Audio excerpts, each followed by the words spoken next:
Well, welcome back to another episode of the Grow Your Clinic podcast. My name is Jack O'Brien, your host. Fantastic to be with you today, and as always, really appreciate you joining us and spending the next little while with us in your ears. And right at the top here, if you need to get any of the show notes, the links, or connect with our guest today, you can head over to clinicmastery.com/podcast and grab all the links. That is clinicmastery.com/podcast. And if you feel like giving us a review or rating, we would always appreciate that. Head over to your player of choice and leave us your 2 cents on what you think. But alas, today we have another guest joining us on the podcast, and we're going to go down a bunch of different rabbit holes today, so we're going to have a whole lot of fun. I have joining me Mr. or Dr. Wayne Mahmoud, osteopath and director of cpdhealthcourses.com, author of the book Two Hands. Wayne, welcome to the podcast. Great to have you. Jack, thanks for having me. I'm really looking forward to talking to you about my book and anything else you want to talk to me about.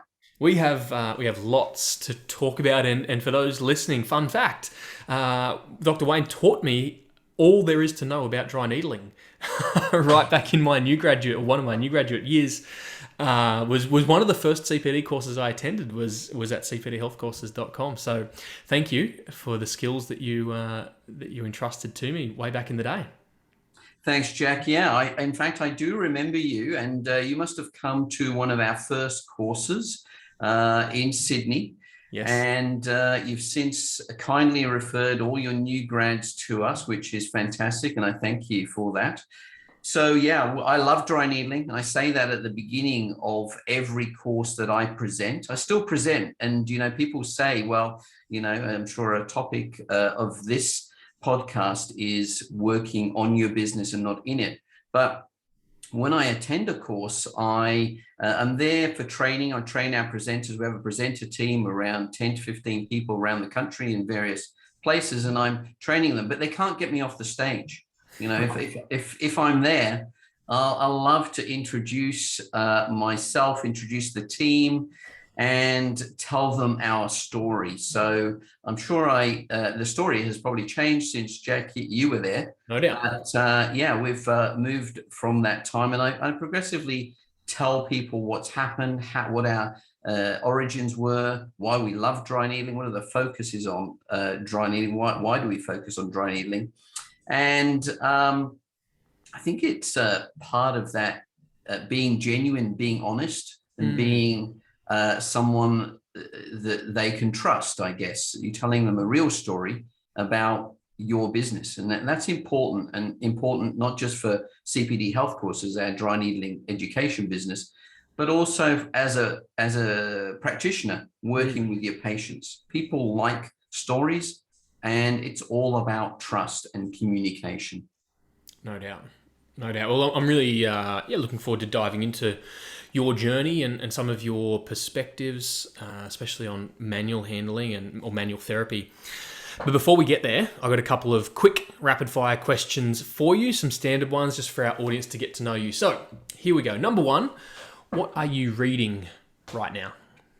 Yes. Well, when anyone asks me that question, I always start off by saying, well, I don't read. And then they go, oh. Tell me more. Then I say, well, actually, that's because I love Audible. Okay. And cool. Audible is a app, great service. I love it. I've been a member for a lot of years, and I listen to books. And I've listened to many books, as I say, in my own book. And the book I'm listening to now is Systemology by David Jennings. And his story was particularly interesting to me because he actually starts off the book in a unusual way. He starts off the book by creating curiosity for the listener. And what he does, he says, I love systems. I first got introduced to systems by this person called Michael Gerber. And immediately I am listening very acutely because that is the book that got me started on understanding what on earth I was doing, running a business, why I was doing it, and how I should continue to do it, and what sort of things I should stop doing and where I get help. Pretty much everything I know about business. I read that book or listened to it again. I was listening to it back then too, at the gym every day and I listened to it at least 4 times, at least 4 times. And that's And the E-Myth for yeah, the those. E-Myth. Yeah. Yes, sorry, yes. So that got carried away. They didn't even know which book it is. So Michael Gerber is the author of the E-Myth, and he is the guru. I think he's written at least like tens of books at least. I'd like to say hundreds, but I think it's more like 90 or something books. There's an E-Myth for every business type. Yes. And I love that book because every chapter, almost every sentence was about me. Oh, that's me. Oh, yeah, that's me. Oh my God. It could have been written by someone who knew me very well. And so anyway, David was somebody who'd read the E-Myth, and he knew Michael quite well because he'd reached out to him in the past. But what happened was at the start of David's book, Systemology, he starts off by a recording that he has with Michael Gerber's wife, Right. who rings him out of the blue and says, you have to come here to America, I imagine it was, because they're holding this conference over there to help other business owners. And they wanted David to present at that conference. And he couldn't believe it, that this guy was a massive fan of Michael. And he went over there, and in the book, he says that Michael and his wife asked him to actually continue the work of the E-Myth and basically take over the business. Right. But so I'm reading that book right now, and it doesn't matter how many times you read books like that, you can read it over and over again, because systems are a key part of any business, whether it's healthcare or any other business. So I'm loving that book right now. A very long answer to your first question, sorry. To our rapid fire questions. Rapid. I forgot that bit. Number 2, what did you want to be growing up? Well, not an osteopath. No, of course. So I'm not going to say that I've been wanting to be an osteopath since I was 3, or I was miraculously cured by an osteopath when I got a back injury and decided this was the career for me. Right. No, No. far from that. In fact, when I was a young kid, I wanted to be a pilot, like an airline pilot. And there's a bit about that in my book. I also wanted to be, when I did find out what an osteopath was, I wanted to be the osteopath at Man United. I still want to be the osteopath at Man United, but even how badly they're going right now. In fact, if somebody offered me that job tomorrow, I'd drop everything and get over there on the next flight. Wow. But yeah, so being coming from an Arabic culture, I was born in Egypt, and my parents came to the UK from Egypt, and they wanted the best for their children, my sister and I. And with that culture, obviously they want to make sure their kids do better than they do, like I want for my kids. So they obviously wanted me to be a doctor, of course, or a engineer, or a lawyer, or something like that. Well, pilot's pretty respectable. Or a pilot, yeah. But I remember having a conversation with my parents, and I said to them, this was about when I was 13 or something, because all their friends were doctors. So you'd have, family gatherings and friends gatherings, and all these doctors would be turning up. So, well, it was just almost assumed that I would become a doctor. But I said to them, I want to become a businessman. And they looked at me as if I was saying to them that I wanted to be an astronaut or something like that. Because, I'm not going to give away your age, but of course, being a businessman or entrepreneur is cool now in the 2000s. But perhaps when you're a little toddler or tyke, not so give cool. away my age. I'm 58. I'm 59 this year. So back in the 70s, my parents, especially with their culture, they didn't even know what a businessman was. What do you mean a businessman? Because I didn't know what a businessman was. And all I could think of is someone who walks around with a briefcase. That's it. Yes. But I knew I had something. I wanted to know something to do with business. So yeah, that's what I wanted to be when I grew up. There you go. Well, let's get off script, because we've got some rabbit holes to get down. So you mentioned there was something in your family and culture that perhaps wanted to guide you towards being you mentioned a lawyer or a doctor. And lo and behold, you're a doctor of sorts, or at least part of your title refers to you as a doctor of osteopathy. So tell me, why don't you connect the dots for us between young Wayne, who wanted to be a pilot, ends up being an osteopath, And tell us what you think about the title of Doctor of Osteopathy. Right. Okay. Well, they're not straight line dots, but let's go with that. Okay. So, yeah. So I wanted to be a pilot, Man United, Osteo, whatever. And then I really, at the end of A levels, that's what it was, because I was growing up in the UK, and I came across osteopathy because my mother had a friend at work whose son was an osteopath, and she thought, hey, that's a great idea. Why don't you look into this? So I turn up at the British School of Osteopathy, which was a private college back in those days. And this was in 1981, probably before most of your listeners were born, right? So this is amazingly in Leicester Square. So it doesn't get better than this, right? Suffolk Street, Leicester Square, London. We were in the West End. So I turn up and thinking, this is cool, I'd like to study here. So I turn up and I meet the principal of the school. She asked me loads of questions. And in those days, they actually paid for you. The government pays your fees, right? Not only do they pay your fees, they pay for your board. So I got paid something like £450 a term, which was a lot of money back then, to just be living, renting and food and everything else. So I was thinking, this is great. So at the end of the interview, the principal asked me, so why do you want to be an osteopath?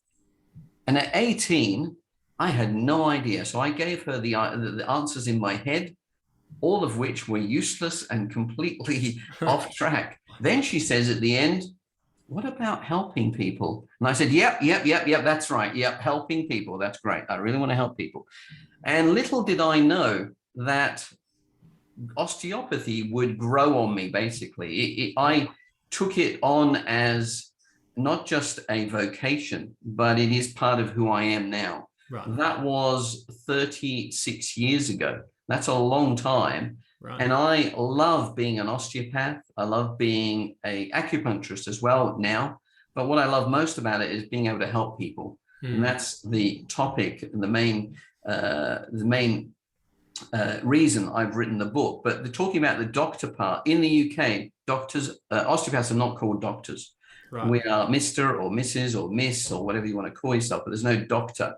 And so when I came to Australia in 1987 on a cold and grey Thursday afternoon, the 8th of October, 1987, it's a Thursday, by the way, I arrived at the Guardsman Motor Inn, which is in Bundoora, because I came here to teach osteopaths at the first course for osteopaths that was at a government-funded institution, which is Philip Institute, and now called RMIT. So that was a great job that I got 2 years after I qualified. I applied from the UK. Right. And here was two things happened. Suddenly, he called doctor. Like, whoa, hang on a minute. That's because probably osteopathy back then was part of the chiropractic school. Osteopathy was a unit within the chiropractic school. Right. So osteo and chiro are both taught RMIT still. And I think whoever decided on that thought, well, if the chiros are going to call themselves doctor, then we better call ourselves doctor, because otherwise no one's going to know what we are, or we're going to be like beneath them. But that's a problem, because of course, doctor now, you have to call yourself doctor, but after it, you have to say you're an osteopath to not confuse anyone. But I'm not a medical doctor, and therefore it's only an honorary title. So that's why. Fascinating. I love it. The doctor title, I mean, we could talk about it for a long time. I have a nurse friend, a colleague, who has just finished her PhD. And so, she'll proudly tell us all that she's a real doctor of philosophy. And these medical doctors are just pretenders as well. But that's another story. Yes. So you come to Australia to teach osteopathy, and now I know you as someone who teaches CPD and specifically dry needling and acupuncture. How did that come about?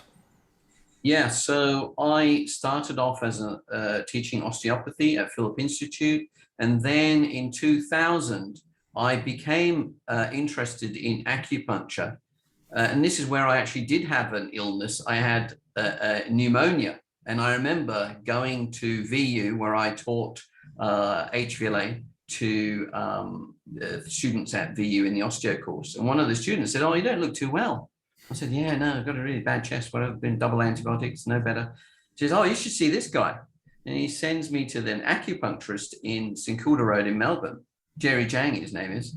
And I walk in there, and this guy puts some needles in me, asks me a few questions, looks at my tongue, takes my pulse, but not in the way that a doctor takes their pulse, and then gives me this bag of what looked like stuff that you'd pick up on a walk through the forest or bush forest. You know, they're just like twigs and bark and leaves and stuff like that. And said, put this in some water, and you've got a decoction. Okay. Honestly, within days, after a month of feeling unwell, I was unbelievably, miraculously better. I was back to normal. Doctor couldn't believe it. He listened to my chest a week later. What have you been doing? I didn't even tell them. And that must be the antibiotics, doctor. Yeah, they're really good. So I thought, wow, I've got to learn more about this stuff. So as I do, I did a master's degree in acupuncture. And so I became interested in needling. And what I found was this: as I tried to introduce acupuncture into my osteo clinic, so I owned a clinic at that time, and I started introducing acupuncture to my patients and herbal medicine even. And I found that it didn't really sit well with my patients, because my patients had been used to me using hands-on work. They weren't used to me asking them questions about their bowel habits or looking at their tongue or feeling their pulse or all those things. And it was difficult to implement that or integrate that within my practice. So I thought, oh, hang on, what else can I do? Because I really respect this tradition and this therapy. What I need to know is, what can we do as far as treating musculoskeletal complaints, which is what I normally do, but with needling. And that's where I became interested in dry needling. So I went out there and did some dry needling courses and thought, wow, this is incredible stuff here, but I think I can do better as far as the actual courses goes. Who is out there that is the key person of influence for dry needling? And that's when I came across Jan Dommerholt. Dr. Jan Dommerholt, he is a physical therapist, so physio in the US, and he was the main guy as far as dry needling goes. Okay. Now, why is that? Because he trained with Janet Travell and David Simons. So he is like at the source. So I then went over to, again, it's a bit of a habit, this actually. This is a therapy session, by the way, Joe. So I get over to the US and I contact him, and then I invited him to be a guest on my podcast. I was doing some podcasts back then. And he was great. We talked for an hour and a half and everybody loved him and so on. Then I told him that I'd like to come over and do his training, dry needling, in the US. Now, he ran 4 courses. And so I went over twice, did all his program, because I wanted to learn from the best. I wanted to learn from the people who were the key persons of influence. So that's what I did. He was my mentor, and I put a lot of our success, give that to him. I credit him with that, because he's a great teacher, he's a very knowledgeable man, and he's got a great system and business over there. So I learned from him, and then we started running the courses here, and I wanted to present courses that were different than what was available, because I wanted to create an online theory platform, so I wouldn't have people sitting there listening to stuff on a PowerPoint that they could have done at home. And that's why I invested over $100,000, a year and a half of my time into developing this. And then we started our first course in February 2013 in Melbourne. And at the time, I thought we'd run 2 in Melbourne, 2 in Sydney. And that would be it. That'll do us. We've succeeded. So that first year we ran 22 courses. Second year we ran 42. Ever since then, pre-COVID, we've run 66 courses in Australia. And we were also running 12 courses a year in the UK.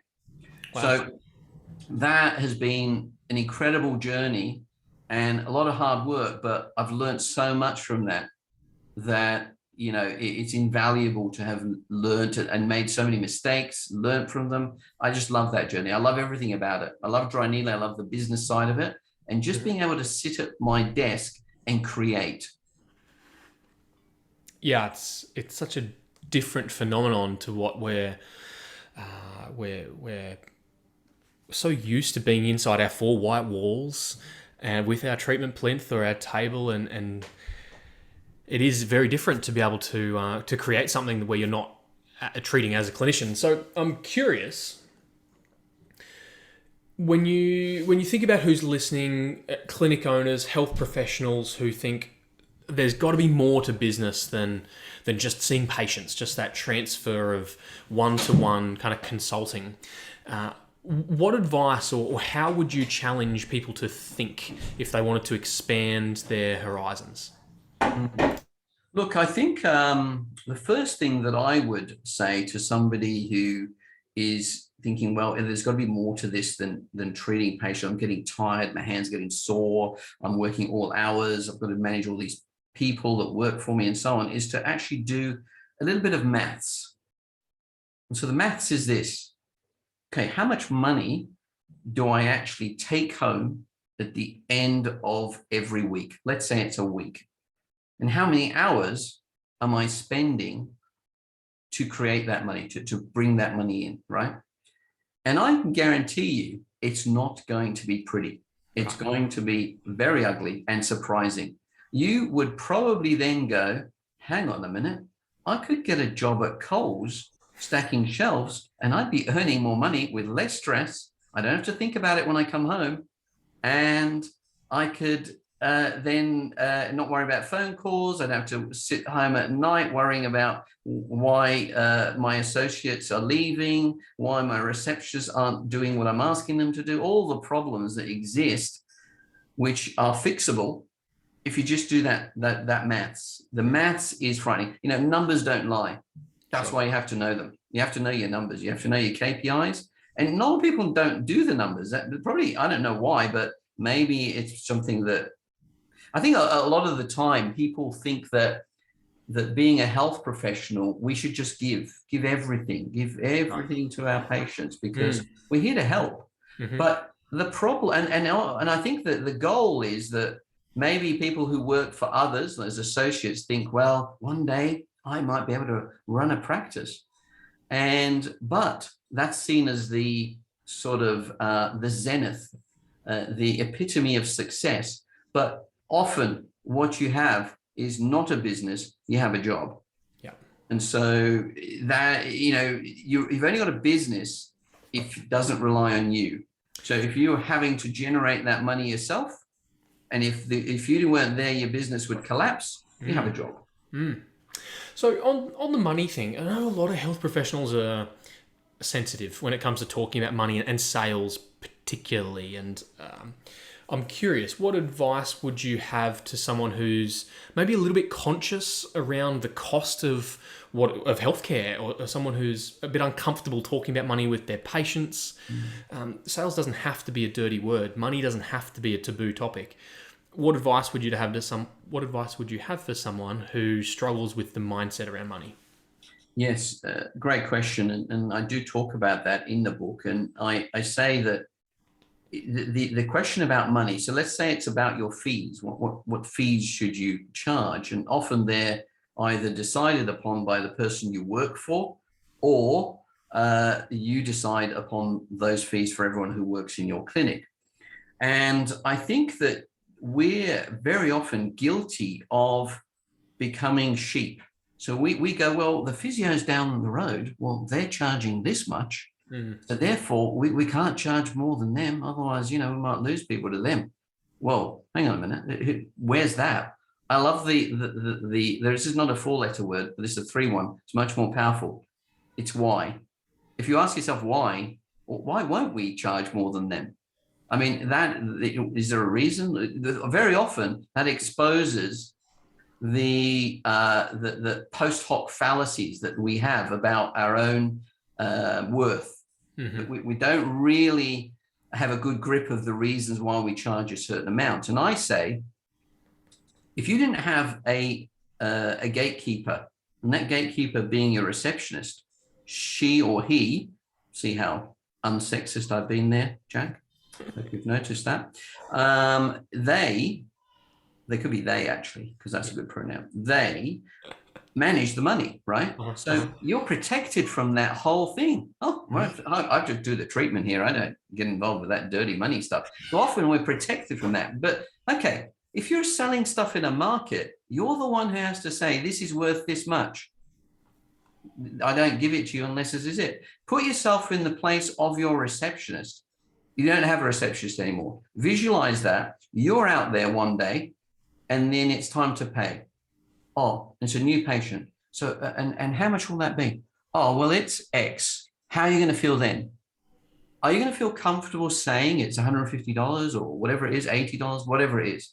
Because if you're not comfortable with that amount, there's something wrong, whether it's making you feel like it's two ways. Not most people would think that what I just said means that it's too expensive, but I'm also saying it could be too cheap.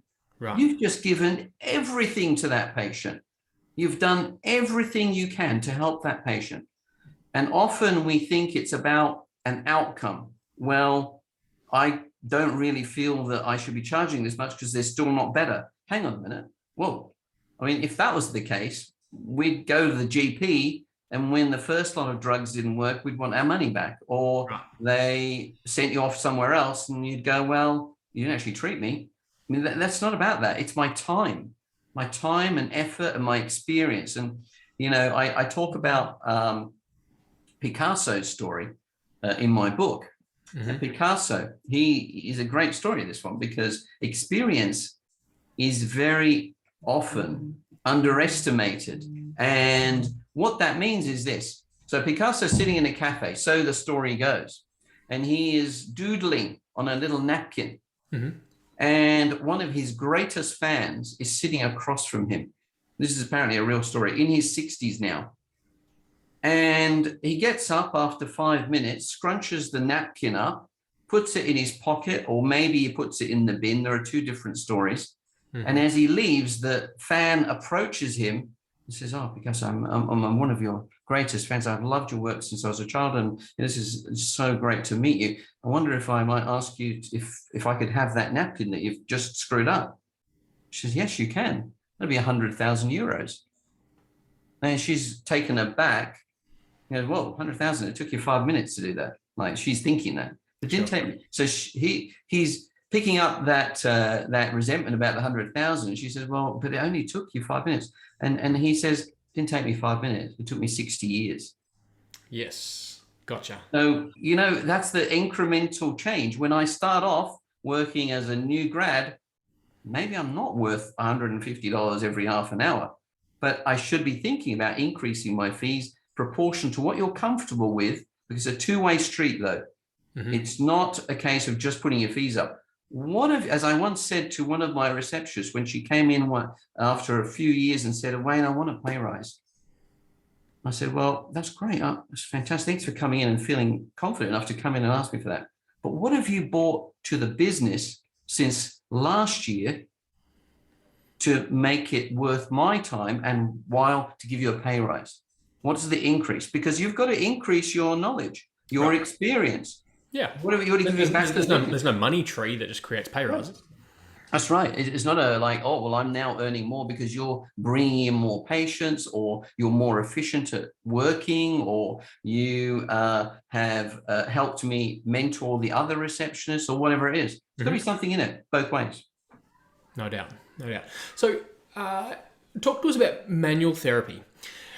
We're in a climate where, you know, there's two camps at times, and of course it's not binary. Things aren't finite. You don't have to be a manual therapist or a hands-off therapist. It's always a combination of the soft skills that you're referring to and those really tangible manual therapy skills. But we've got such a diverse audience listening, from psychologists, speech pathologists, all the way through to physio, osteo, podiatry. But when it comes to manual therapy, what mistakes do you see clinicians make when it comes to manual therapy, or what advice would you give to manual therapists? Okay, well, we could be here for a while then if to give you a whole list of mistakes. But the most common ones, I think, are this is the first thing that I think that everyone should ask themselves, and that is, what's your value proposition? What's your why? What do you mean by that? Mean by that is this: what's your why? What is it that makes you get up in the morning and can't wait to get in that room and help people. Why is that? What is the thing about it? Who do you like? What is your raison d'etre? In other words, what makes you tick? What makes you excited? Now, I'll give you an example. Okay, so I'll give you an example. The example is this: I have got a treatment room now at home because I'm mentoring my own daughter, who is in the final year of osteo. And I came back home after selling my business, and I was still working at the business part-time, like Thursday mornings. And I left there to mentor her at home. Okay. And so I have a room in my home, which is now the clinic. And I can tell you, when I get up in the morning and I know I have patients, I am so excited to get in that room, make it look right, prepare everything, make sure the sheets are clean, make sure the floor's clean, make sure the entrance to the house is clean, the toilet's good, all good to go. I'm ready. And then as I walk in the room with my patient, the excitement level, I don't want to say fever pitch because that's cliche, but it's pretty close. Why is that? And many people won't even believe me, but this is true. And why is that true? Because I know that I am in control in that room. Everything that happens in that room is going to be up to me. Everything that happens in that room is going to be dependent on how I respond. I can control what I treat, what I decide as the diagnosis, how I say things to that patient, how I stand in the room, where they are in relation to me, what is the eye contact, how much time do I spend on the notes versus hands-on, the advice I give them, everything about that, I am in control. And when I see young graduates, and this is a classic, when they allow the patient to walk into a room and then the patient starts to look around as if they don't know what to do next, we're in trouble now, right? That's already, we've dropped because you've lost control. No one should walk into your room without you first telling them, welcome, have a seat over here on the right. That's it. You know, it just sounds simple, right? But if you're not switched on to that whole, as I call it, your treatment room choreography, that's how everything works in the room, you're going to miss that. And immediately confidence levels will drop. So that's my why in my room, because it's like a power, like a secret power. You come into this room and you go, wow, I can actually help this person. They walked in with a stiff back or whatever, and they can walk out without one. How good is that? Just using the things on the end of my arms. And then when it comes to dry needling and CPD health courses, my why for that is this, that this came to me while I was sitting on a Qantas flight about 4 years ago. And I was talking to a copywriter at the time who was helping me with some advertising and marketing. And she was asking me the same questions. And what's your why for the CPD health courses stuff? And it came to me while I was on a plane. And why on a plane? Because everything about flying from the minute you arrive at the airport is about safety. Right. Yes. Everything is. The language, the movements of the flight attendants, the way you're ordered on the plane, the briefing beforehand, the way the captain speaks. Everything is about the language of the literature in the pocket, in the front seat, the seat in front of you. Everything is about safety. And it came to me, that's what it is. That's what we already do. We are focused in on safety, which is why our tagline is safe, confident, effective, because safe is our thing. We want you to walk out of our dry needling course feeling safe, build on your confidence in time and your effectiveness with experience. So that is our main thing, safety, because we know the biggest problem, which is what every business solves, it's a problem, is that people feel unsafe about dry needling because it's the first time they've stuck a needle in anybody, usually. And therefore they want to feel safe when they do that. So we want to fix that problem and make them feel safe when they walk out of our course. It's funny you mentioned the word safety because it has I'm not sure if it's deliberate, but there's certainly a double entendre there when you refer to the consult room and the choreography, as you put it, which I love that. It's creating an environment where patients will feel safe so that they can trust you. And we know so much of our manual therapy is dependent on that therapist-patient alliance that's built on trust and a relational safety, as well as the physical safety of the acupuncture needles. Is that fair, that double entendre?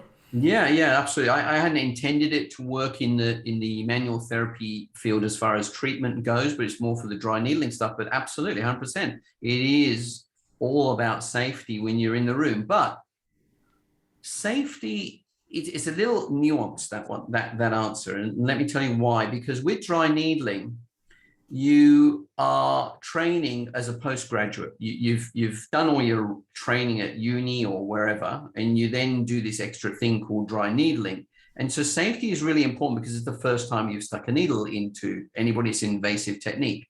So that is a safety thing in terms of, for you personally, it's an internal safety thing that you have that makes you exude that confidence to that patient. But when it comes to treatment, when you are trying to treat a patient, the safety side of things becomes almost irrelevant, because you know that term, they know what they're doing. They look like they know what they're doing. Right, yes. So if you are leaving the patient to walk in the room on their own, they don't know where to stand, sit, move, whatever.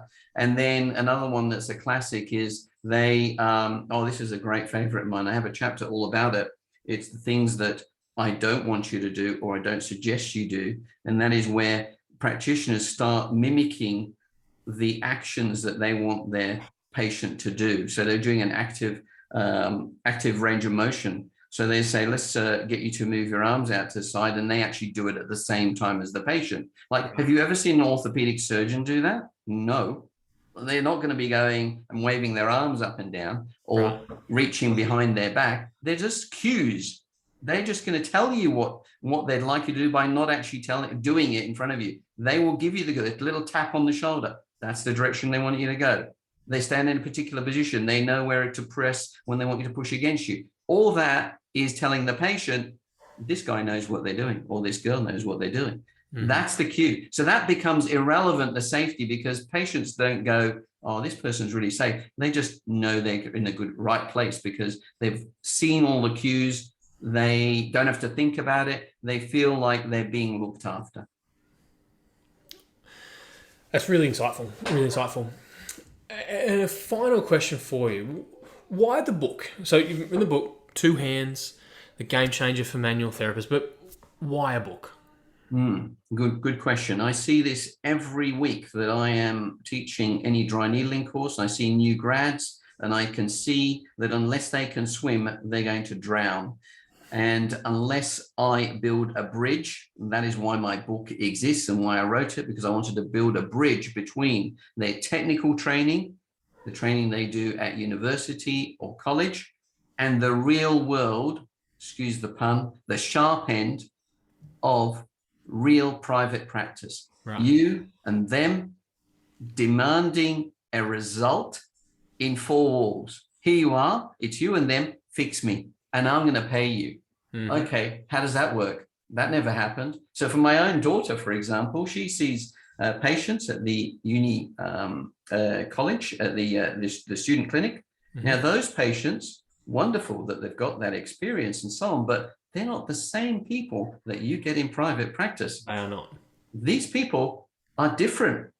Great that they've offered their time and they've come in for subsidized treatment to give our new grads that experience. But you then go transfer from that on 1 week to your next week when you're working for somebody, and those people are now paying 4 or 5 times as much, and they don't have time to come back every week for the next 12 weeks for the same problem. Right. And they don't have time for you to ask them every question under the sun in the case history and come up with, I'm still not sure what's wrong with you, but I've answered all these questions on my form.